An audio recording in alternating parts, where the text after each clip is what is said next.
신명기 1장 1절로 5절의 말씀입니다.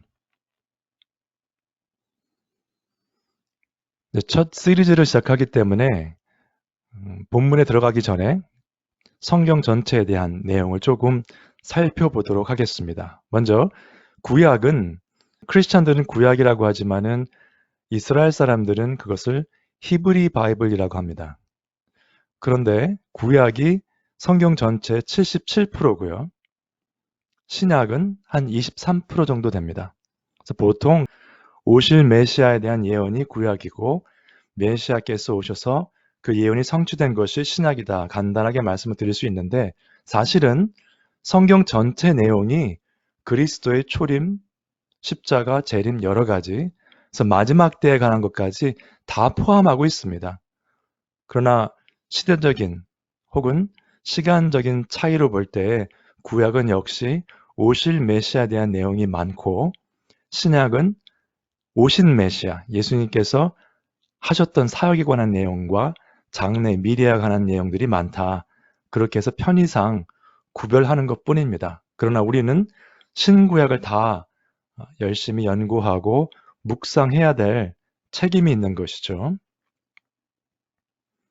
그런데 요즘 많이 듣는 것은 왜 구약을 봐야 하는가? 이제 교회 시대이므로, 은혜의 시대이므로 신약에 포커스를 맞추는 것이 맞지 않는가?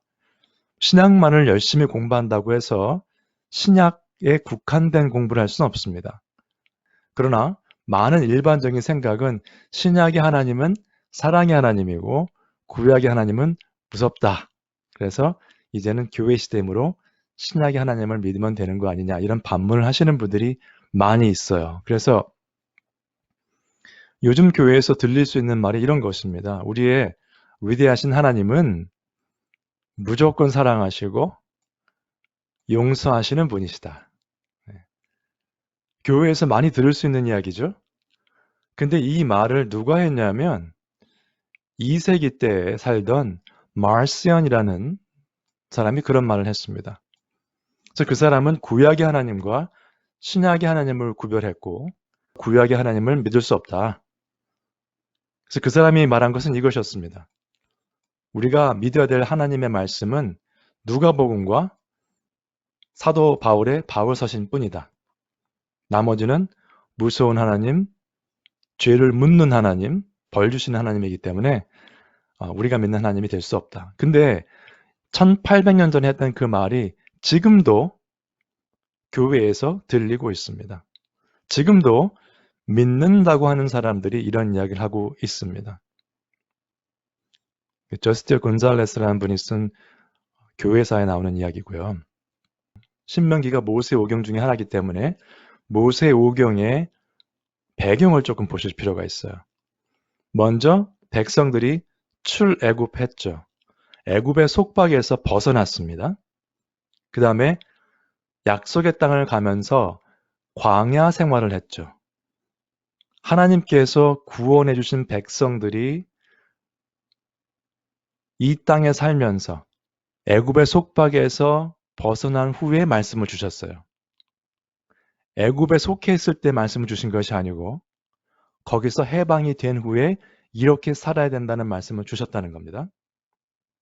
그래서 레위기에 이런 말씀을 했어요. 모세오경에 포함되죠, 레위기가. 그래서 거기에 이렇게 나왔습니다. 너희는 너희가 거주하던 애굽 땅의 풍속을 따르지 말며 애굽 땅 거 하지 말고 너희를 인도할 가나안 땅의 풍속과 규례도 행하지 말고 왜냐하면 거기에 이방인들이 살았거든요. 너희는 내 규례와 법도를 지키라. 하나님의 법도와 규례를 지켜라 말씀하셨고 사람이 이를 행하면 그로 말미암아 살리라. 나는 여호와이니라. 생명의 말씀을 지켜야 된다는 거죠. 마땅히 하나님의 자녀라면 우리가 어떤 행위로 구원받는 것은 아니지만 생명의 말씀이다. 그 말씀 안에 생명이 있다는 말씀을 하시는 겁니다. 이것을 지금 현대 크리스찬들의 삶에 대입을 해보면 이렇습니다. 예수 그리스도를 믿음으로 말미암아 우리는 죄와 사망의 권세로부터 해방이 되었어요. 믿음이 생기기 전에는 하나님의 말씀이 우리의 삶과는 아무 관계가 없습니다. 그러나 이제 우리가 구원받은 백성으로, 믿는 자로, 그리스도인으로, 성도로서 살기 위해서는 당연히 즐거운 마음으로 따라야 할, 순종해야 될 생명의 말씀이 있다는 것입니다. 그것이 바로 성경 66권의 말씀입니다. 모세오경, 저희가 신명기이기 때문에 설명을 좀 드리면 모세오경 자체가 성경 전체의 한 20% 정도 됩니다. 아까 설명드렸지만은 신약이 성경 전체의 23% 정도 돼요. 물론 분량이 많기 때문에 더 중요하고 그렇지 않다고 말씀드리는 것은 아니지만 성경 말씀의 23%에 관한 것, 특별히 복음서는 또 길죠. 나머지 서신서 짧은 것들만 연구를 하시면 굉장히 많은 부분을 미스하게 됩니다. 그래서 성경 전체 20%를 차지하는 모세오경을 좀 깊이 있게 보실 필요가 있습니다. 보통 영어로는 토라라고 합니다. 성경에서 이렇게 모세오경을. 근데 그 한어로는 율법으로 해석을 하긴 합니다만 실제 토라라고 하는 그 히브리어 자체는 지침, instruction이라는 뜻이 더 가깝습니다. 참고하시고요. 예수님께서 사역을 하실 때는 신약이 완성이 안 됐었기 때문에 구약만을 가지고 말씀하셨죠. 누가복음에 있는 부자와 나사로의 예를 보시면 이렇게 나오고 있습니다. 지금 부자와 나사로가 둘 다 죽어서 한쪽은 좋은 곳에 가 있고 부자는 안 좋은 곳에 지금 와 있는 거죠. 그 스토리입니다. 이르되 그러면 아버지여, 아브라함에게 말하는 것이죠. 부자가 구하노니 나사로를 내 아버지의 집에 보내소서. 내 형제 5이 있으니 그들에게 증언하게 하여 그들로 이 고통받는 곳에 오지 않게 하소서. 부자가 죽어서 힘든 곳에 가 있다 보니, 고통스러운 곳에 가 있다 보니 자기 식구들이 생각난 거예요.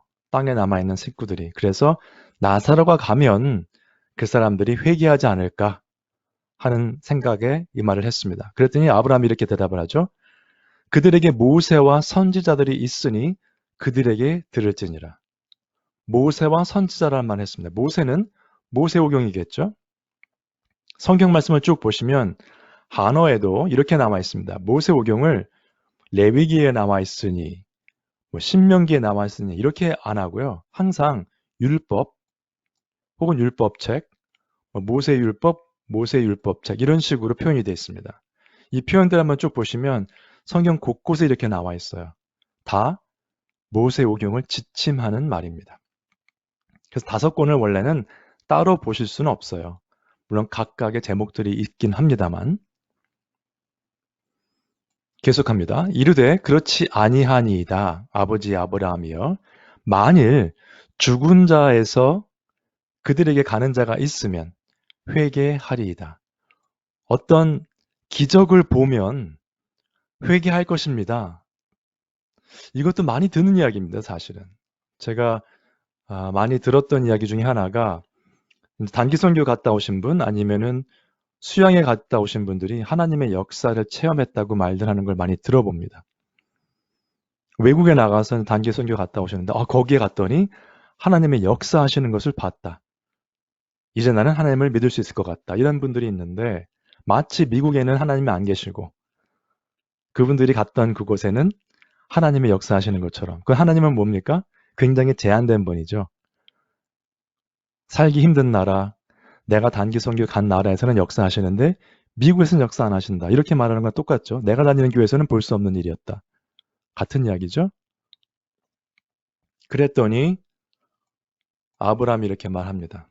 이르되 모세와 선지자들에게 듣지 아니하면 비록 죽은 자 가운데서 살아나는 자가 있을지라도 권함을 받지 아니하리라. 말씀에 기록된 것을 믿지 않는데 무엇을 보여줘도 믿지 않는다는 겁니다.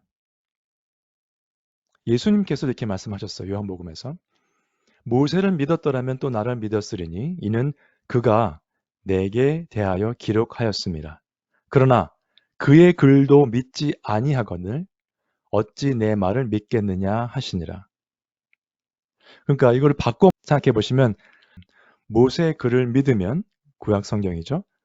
예수님의 말씀도 믿게 된다는 것이죠. 구약의 말씀을 안 믿는데 어찌 내 말을 믿겠느냐. 반대로 그 말을 믿으면, 구약을 믿으면 내 말을 믿을 것이다 라는 말씀입니다.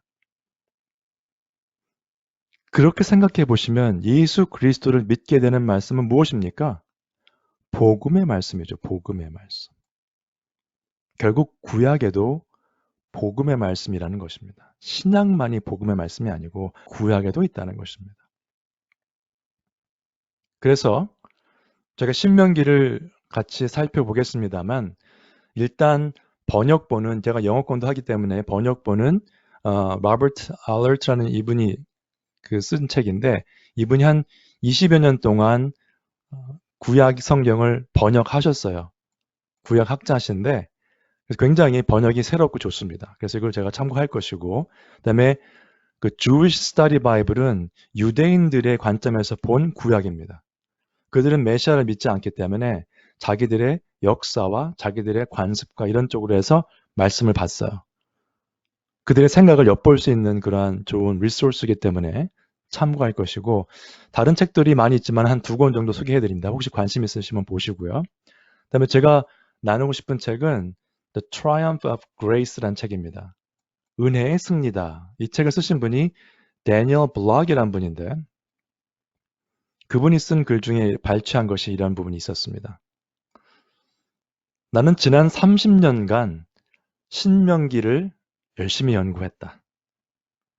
그 연구하는 동안에 도전도 많이 받고 은혜도 받고 정말 힘든 경우도 있었고 남들에게 가르침을 받아서 내가 고쳐야 할 부분도 많았다.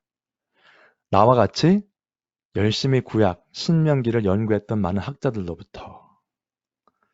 그래서 저는 이 말씀을 보면서 제가 조금 있다가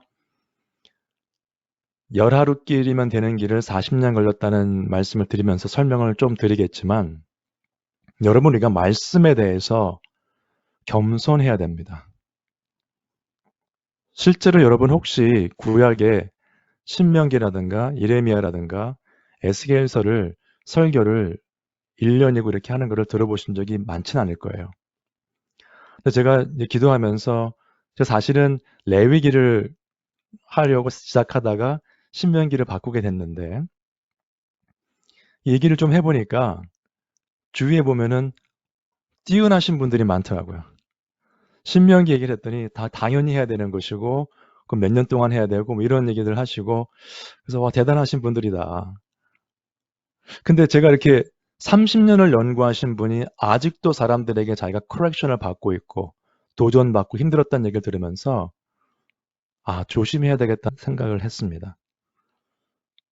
신명기를 30년 연구하신 분도 이렇게 겸손한데 신명기 2-3번 읽었다고 내가 목회를 좀 했다고 그 말씀을 다 아는 것처럼 말하는 것은 겸손과는 관계가 없는 교만한 모습이다라는 생각을 했습니다. 그다음에 이분도 이런 말을 했습니다. The Gospel According to Moses라는 책을 썼어요. 그러니까 모세 복음이죠. 그러니까 마태복음, 마가복음 이런 식으로 보면 왜냐하면 영어 성경에는 어떤 성경에는 The Gospel According to Matthew 이렇게 소개를 합니다. 마태복음이죠. 우리가 말하는. 그래서 제가 보니까 이 내용이 모세가 쓴 복음서예요. 예, 하나님의 은혜 쭉 볼 수 있습니다. 그래서 저희 설교의 주제를 모세의 복음이라고 했습니다. 그러니까 모세가 쓴 복음이란 뜻으로 그렇게 theme을, 주제를 정했습니다. 신명기, 한자어로는 이게 거듭한다, 중복된다 이런 뜻이 있다고 합니다. 근데 이제 신명기, 다시 쓴 명령이다 볼 수 있겠죠. 한자어로 보면. 저자는 모세고 기원전 1406년경에 써있던 책이고요. 근데 이 신명기란 제목이 영어로는 Deuteronomy라고 되어 있는데요. 그게 어디서 나왔느냐? 신명기 17장 18절에 율법서의 등사본이에요. 그게 카피거든요, 원래. Copy of this law. 그러니까 그걸 똑같이 쓰라는 거죠. 베끼라는 이야기죠. 근데 이것을 헬라어 번역을 할 때 이분들이 이 부분을 Deuteros Nomus, Second Law라는 그런 뜻으로 잘못 해석을 해서 Deuteronomy라는 제목으로 지금도 쓰여지고 있습니다. 정확한 표현은 아니지만은 우리가 쓰고 있기 때문에 이런 넘어가면 될 것 같고요. 그래 이제 히브리 그 유대인들의 그 전통은 항상 처음에 나오는 첫 두 글자 정도를 제목으로 삼습니다. 신명기는 These are the words 영어로 하면 그러니까 엘레 하다바림이라고 해서 these죠, these. 그다음에 이게 더거든요. 정관사 the 말씀 복수입니다. 그래서 these words, these the words인데 이제 영어로는 these are the words 이렇게 나옵니다. 그래서 말씀이다. 이런 말씀이었다. 하나님의 말씀을 기록한 것 그렇게 생각하시면 되겠습니다. 신명기는 모세의 설교다. 보통 이렇게 말들 하고요. 3개 혹은 그 이상 될 수 있고요. 나누기에 따라서. 근데 이것이 30장 정도의 모세의 설교는 끝나고 31장부터 34절까지는 리더십에 관한 얘기입니다. 여호수아와 이런 이야기를 하게 되어 있습니다. 자, 그 정도로 일단 배경 설명을 마치고 신명기를 들어갑니다. 1장 1절로 2절의 말씀 보겠습니다. 이는 모세가 요단 저쪽 숲 맞은편의 아라바 광야 곧 바란과 도벨과 라반과 하세롯과 디사합 사이에서 이스라엘 무리에게 선포한 말씀이니라.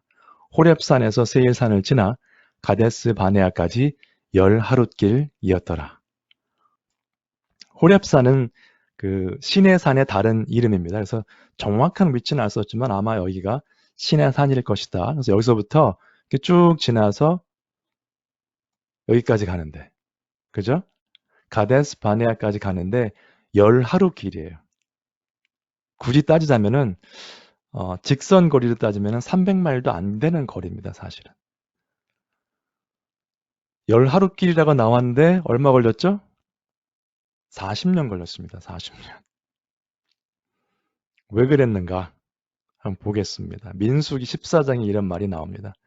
하나님의 말씀처럼 이루어진 것이죠.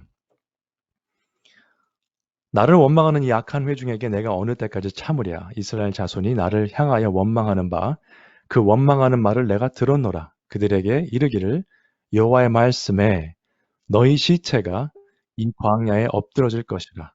너희 중에서 20세 이상으로서 기수된 자, 곧 나를 원망한 자 전부가 없어진다는 거죠.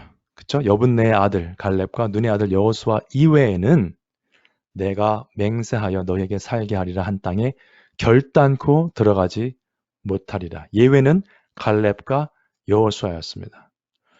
이들이 12명의 정탐꾼 중에 2명이었는데 40일 동안 다녀온 후에 이 두 사람만 괜찮다. 가서 정복하자. 하나님이 함께 하시지 않느냐라고 했고 나머지는 다 두려워했습니다. 그때 그 사람들이 모두 원망하면서 이렇게 했죠. 모세와 아론을 원망하며 어찌하여 여호와가 우리를 이 땅으로 그 땅으로 인도하여 칼에 쓰러지게 하려 하는가. 그 무서운 사람들 사는 곳에 왜 가야 되냐. 못 가겠다. 컴플레인한 것입니다. 그 죄 때문에 그 한 번의 사건은 아닙니다만 계속해서 그동안에 그 죄를 지었고 말씀에 불순종하고 리더들에게 컴플레인하고 했던 그 일 때문에 하나님의 말씀이 이어집니다. 너희의 자녀들은 너희 반역한 죄를 지고 너희의 시체가 광야에서 소멸되기까지 40년을 광야에서 방황하는 자가 되리라. 너희는 그 땅을 정탐한 날 수인 40일의 하루를 1년으로 쳐서 그 40년간 너희의 죄악을 담당할지니 너희는 그제서야 내가 싫어하면 어떻게 되는지를 알리라 하셨다 하라. 여러분 40년간 그 광야에서 죽어갔던 사람들이 하나님이 싫어하시는 것을 하니까 이렇게 되는구나. 이런 죄값을 치르는구나. 느꼈다가 나온 것이 없습니다, 여러분. 군데군데 비슷한 내용이 있지만은 이 죽어갔던 이 세대들이 회개했다는 내용은 제대로 나와 있지 않는 것 같아요. 죄를 짓는 사람들은요, 파멸에 이르도록 자기들이 왜 죽어가는지 모르고 죽습니다. 이 삶 가운데 내가 그리스도인으로 어떻게 사는지를 꼭 점검하실 이유 중에 하나입니다. 불순종과 교만 말씀드리면서 제가 아까 30년간 말씀을 연구했던 분이 있다고 했죠. 신명기를. 백성들이 불순종했던 이유 중에 하나는 그들의 영적인 교만이었습니다. 모세가 40년 동안 한 말을 또 하고 또 하고 또 했거든요. 하나님의 말씀이 이렇고 하나님의 말씀이 이랬고 아주 지겹도록 들었을 거예요. 다 아는 것 같이 느꼈을 것입니다. 아이들도 자녀들도 부모들이 아무리 좋은 말이라도 계속해서 반복해서 하면 잘 안 듣습니다. 근데 그 교만이라는 것이 말씀에 대한 교만이었던 것이죠. 30년을 연구한 사람도 내가 틀렸을 수 있다고 고치는 마당에 한 번도 설교를 해본 적이 없는 본문을 보면서 다 아는 것처럼 말을 하는 것은 영적 교만입니다. 우리 평신도 분들 중에서도 말씀을 많이 연구하신 분들이 있을 겁니다. 그래서 언젠가 누가 이런 말을 하더라고요. 목사들이 모여있는 컨퍼런스에 가서 말씀을 전하는 게 가장 힘들다. 왜 그럴까요? 거기에는 목사들은 다 자신들이 그 설교하시거나 그 스피커보다 더 많이 안다고 생각하라고 앉아 있는 거예요. 영적인 교만이죠. 그럼 그 목사들에게 전하는 사람의 말씀이 은혜가 될까요? 안 될까요? 전혀 와닿지 않습니다. 내가 더 잘할 수 있는데 또 틀렸네. 예. 좀 부족하네. 이렇게 이제 노트에 적고 있겠죠. 그것은 바리새인들의 모습입니다.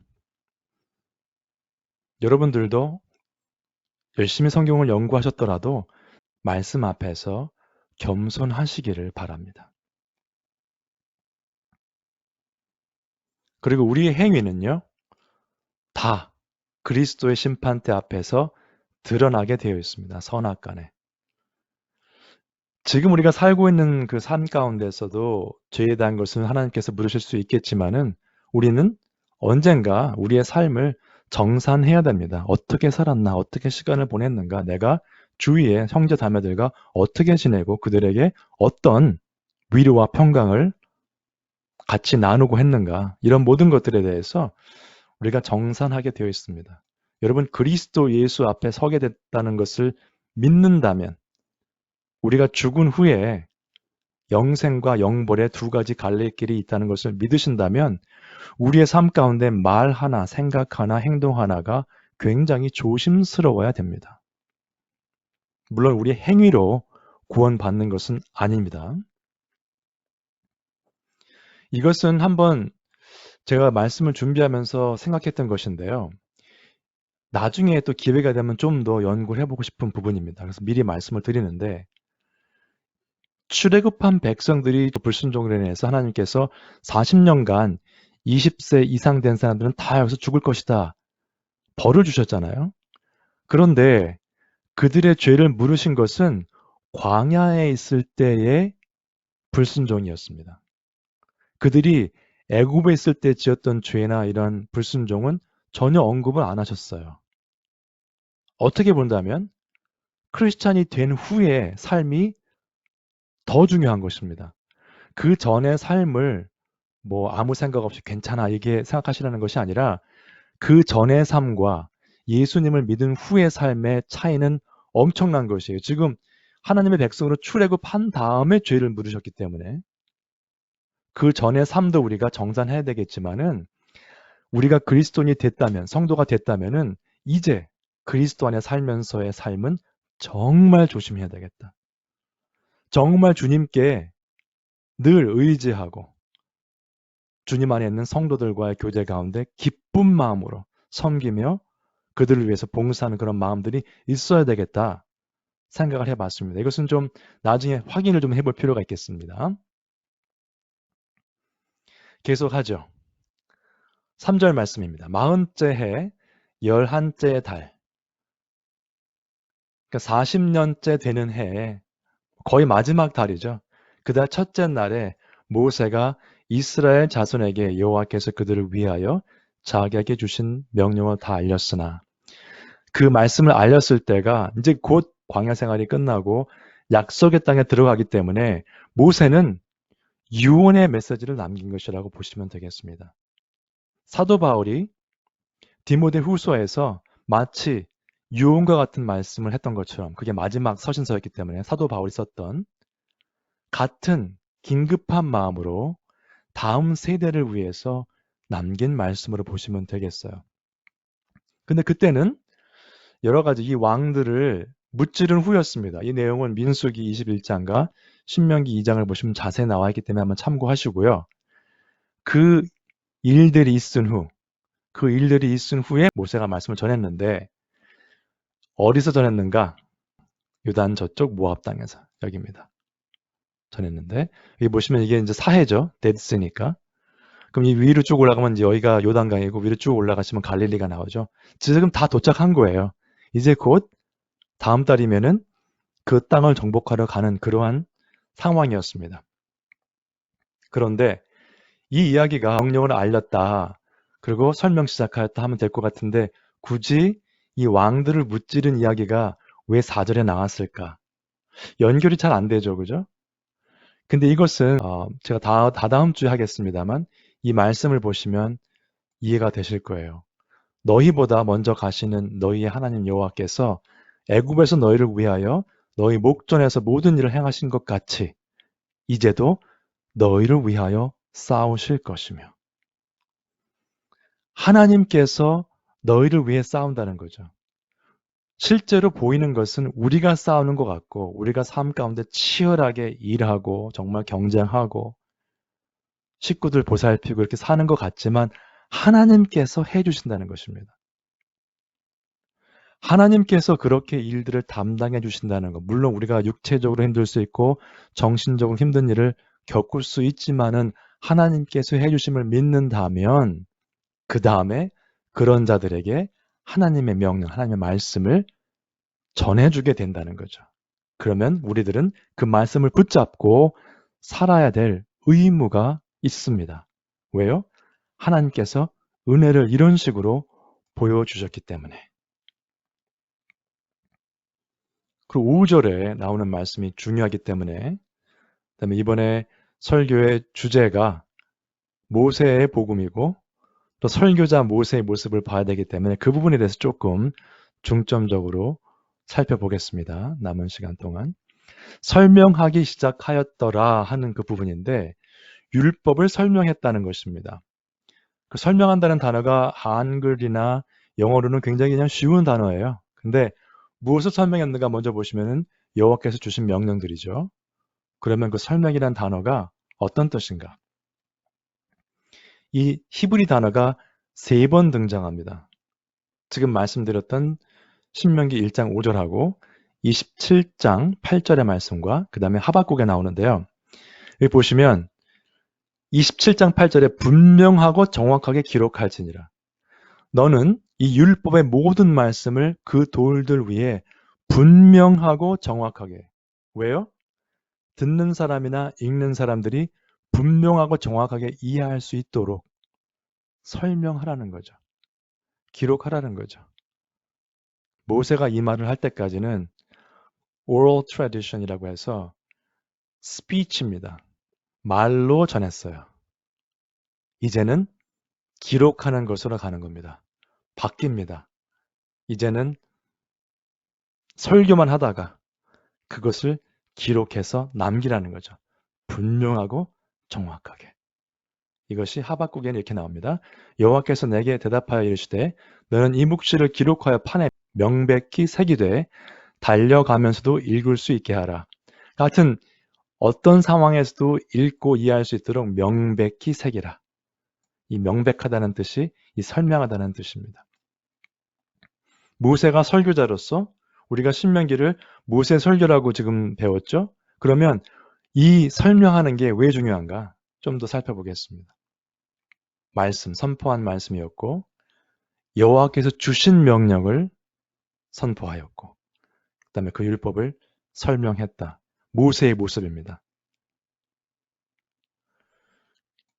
사도 바울이 디모데에게 했던 신약의 말씀과 일맥상통하는 부분이 있습니다. 너는 말씀을 전파하라. 다른 얘기 안 했어요. 사도 바울이 디모데에게. 말씀을 전파하라. 때를 얻든지 못 얻든지 항상 힘쓰라. 범사에 오래 참음과 가르침으로 경책하며 경계하며 권하라. 네. 말씀을 전파하는 것과 가르치는 것이 같이 갑니다. 하워드 핸드릭스라고 하는 분이 있었습니다. 돌아가셨지만은 달라스 신학 대학원에서 성경 해석학 주로 수십 년을 가르치신 분이고 삶을 변화시키는 성경 연구라는 책을 쓰신 분이에요. 디모데 하신 분들은 첫 번째 클래스 들으실 때 교재로 사용된 책입니다. 그 책에 이런 이야기가 나옵니다. 그 성경 본문에 관한 훌륭한 설교를 들었는데 두 사람들이 끝나고 나오면서 이제 얘기를 하는 걸 들은 거예요. 오늘 설교 어땠어? 하고 한 사람이 물었다. 다른 사람은 어깨를 으쓱하며 그저 그래. 성경 내용을 해석한 것 외에는 별거 없잖아 라고 대꾸했다. 성경 내용을 해석한 것 이외에는 별게 없다는 그런 평가는 설교자가 들을 수 있는 최고의 찬사가 아닌가. 성경을 가르치는 사람의 가장 주된 임무는 뭐니 해도 본문이 말하고자 하는 말을 설명하는 것이다. 삶을 변화시키는 성경 연구, 평생을 말씀 연구하시고 가르쳤던 하워드 핸드릭스가 예로 쓴 그런 이야기입니다. 성경 해석한 것 외에는 별게 없다는 것은 설교자가 들을 수 있는 최고의 찬사입니다. 오늘날의 목회자들은 그런 찬사보다는 너무 좋았어요. 네. 가슴이 뭉클했어요. 이런 얘기를 듣기를 원하는 것 같습니다. 물론 성경 말씀을 해석한다고 아무 의미 없이 남의 얘기하듯이 하면 그게 전달이 안 되겠죠. 그러나 말씀의 내용을 설명했을 때, 해석했을 때 내 마음판에 들어오면 그 하나님 말씀이 명확히 이해가 되면 거기에 엄청난 변화가 일어나는 것이죠. 설명 안 되고 이해가 안 되는 말씀을 어떻게 믿을 수 있겠습니까? 그래서 설교자 모세의 모습을 한번 보시면 하나님의 말씀을 반복해서 전했습니다. 40년 동안. 한번 상상해 보세요. 40년간 말씀을 전했는데 지도자로서 이 사람들이 들었던 이야기는 모세오경의 내용이었습니다. 요즘 별로 인기 없는 부분이죠, 사실은. 신약 전체, 신약의 내용도 아니고 그냥 구약의 모세오경의 내용을 40년간 들었다고 상상을 해보세요. 그리고 그는 말씀의 권위를 인정했어요. 왜요? 하나님의 말씀을 전했지 자신의 이야기를 한 게 아니었습니다. 왜요? 자신이 드러나면 안 되거든요. 말씀을 전할 때. 그리고 먼저 하나님의 말씀을 받고 그 받은 말씀을 전했습니다. 신명기 9장에 보시면은 40주 40년을 지난 후에 여호와께서 내게 돌판 곧 언약의 두 돌판을 주시고 주신 말씀이에요. 그 말씀을 전했던 것이 설교자 모세의 모습입니다. 아까 말씀드렸던 데니얼 블락이라는 분이 이런 말을 했습니다. 그 책에서. 요즘에 많은 목사들 같지 않고 모세는 자신이 가르치는 자의 역할을 해야 된다는 것도 알고 있었다. 무슨 말입니까? Unlike many pastors today, 요즘에 현대 많은 목회자들은 자신들이 가르쳐야 된다는 것을 잊어버렸다는 거죠. 가르치는 입장에 있다는 것을 잊고 있다는 것입니다.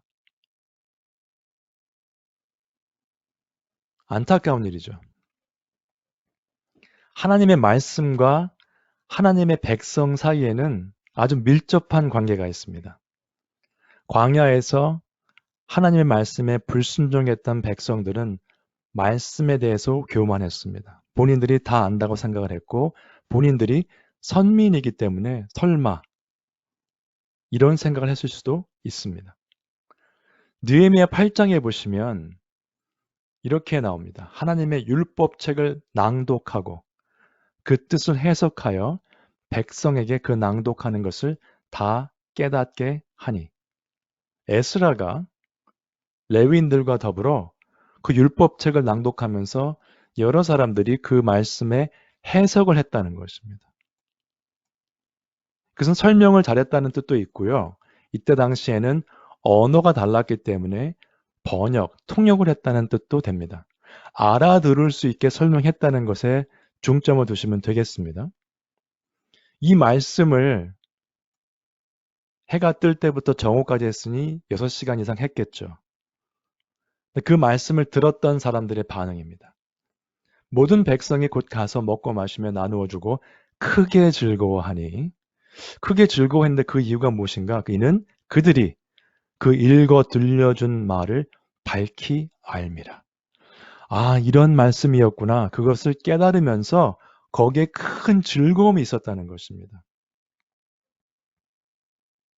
그 이튿날, 그러니까 하루 종일 그렇게 지냈죠. 그 이튿날 뭇 백성의 족장들과 제사장들과 레위 사람들이 율법의 말씀을 밝히 알고자 하여 학사 에스라에게 모여서 하루 종일 그래놓고선 또 그 다음날 율법의 말씀을 밝히 알고자 하여 또 에스라를 찾아간 것입니다. 여러분 매주 이렇게 말씀을 들으시죠. 제가 보니까 주중에 말씀이 올라간 것을 온라인에 올라간 것을 또 들으시는 분들도 계시고 다시 들으시면서 또 질문이 있으시면 연락을 하시는 분도 계십니다. 그분들은 성경 연구를 열심히 해서 내가 신학대학원을 가고 뭐 목사가 되겠다, 선교사가 되겠다 이런 분들은 아닙니다. 그냥 평신도세요. 근데 말씀에 관심이 있으셔요. 왜? 생명의 말씀이기 때문에. 그리고 하나님의 말씀이기 때문에. 신목사가 한 얘기가 아니고 하나님의 말씀이기 때문에 거기에 집중을 하고 들으시는 겁니다.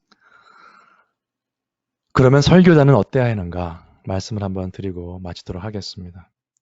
설교자는 아무도 몰랐던 새롭고 멋진 내용을 고안해내는 사람이 아닙니다. 방송국 PD가 아니에요. 설교자는 말씀의 내용과 뜻을 가감없이 바르고 정확하게 전해서 하나님의 백성들이 그 말씀을 깨닫고 크게 즐거워하며 그 말씀 안에 거할 수 있도록 전달해주는 역할로 사용되어지는 하나님의 도구일 뿐입니다. 만약에 그 말씀을 전해주는 역할을 해야 되는 그 길목에 서서 목사가 드러나고 목사의 모습이 드러나고 목회자 혹은 전달하는 자의 열정만 드러난다면 그는 그 길을 가로막는 걸림돌일 뿐입니다. 여러분들은 절대로 설교자의 모습을 보지 마시기 바랍니다. 모세의 역할이 중요했지만은 이 백성들은 모세와 아론에게 컴플레인한 것이 아니라 결국 하나님께 불순종했던 것이죠. 여러분, 지난주에 저희가 부활주일로 만났습니다. 예배를 올려드리고 말씀을 나누고 또 은혜 받으신 분들이 있다고 연락도 받았습니다. 얼마나 감사한지 모릅니다. 혹시 여러분 가운데 지난주에 부활의 주님을 만나시고 인사하시면서 내년 부활주일에 또 뵙겠습니다 하신 분은 없으시죠? 부활의 주님은 1년에 한 번씩 부활절에 뵙는 분이 아닙니다. 이 땅에 구세주로 오신 예수 그리스도를 크리스마스 예배 때 한 번 뵙는 분이 아니에요. 우리는 그리스도 예수를 통해서 성령님의 은혜로 거듭난 자들입니다.